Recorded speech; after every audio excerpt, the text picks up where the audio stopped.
All right, guys, a lot of people are asking this question. Why did you take your kid out of public school? I'm about to tell you. All right, this is one of the stories that I said I was going to tell you, all right, about why I took him out of public school. All right, so we had a little situation going on here, right? I just moved to a new city, and there was a school that was just a block away. We just walked right, pretty much across the street. And this school got arrested and everything. And as soon as I got him in that school, we've been having some problems. And one of them was with the teachers. The guy was getting good grades, right? Getting real good grades. And but we were having problem. Teacher was calling me every day saying he's doing this and he's doing that. And I'm like, what? I'm like, how? So I started analyzing. I started doing some research on the school. I found out some things about the school.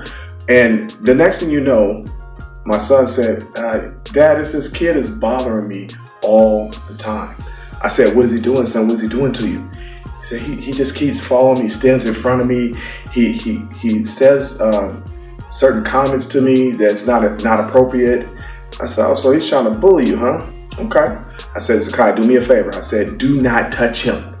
Okay? Do not touch him. I taught you how to fight. I said, so that's a last resort. Do not touch him, okay? And he said, okay, Daddy. So he was going to school every day. Boom, boom, boom, boom, boom. Almost every day, the same thing was happening. Then one day I seen the kid, right? I seen him. He was just standing in front of him. He was standing in front. I'm like, what's this kid doing? He's standing in front of him. So I went straight to the principal's office, told him about it.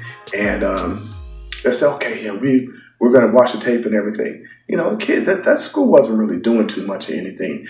This was going on, and it went on for a whole year, almost, right? I was calling the superintendent's office and letting them know what was going on with the school, with my son. And the funny thing about it is that every time I would, come to the principal, I would tell the teacher, it seemed like they were trying to mess with Zakai. Like, oh, he did this today, and, he did that. And I'm like, I don't get it. I already know what it is. You already know what it is. Just leave it in the comments. All right. But that's what I was having. School bullying, that's a bully. Right. So I was like, you know what? I got to find a way to get him home. The pandemic hit. And when the pandemic hit, everybody was at home. So everybody had to learn the computers, remember? And so with that, they all learned the computers and everything. Now we were home school.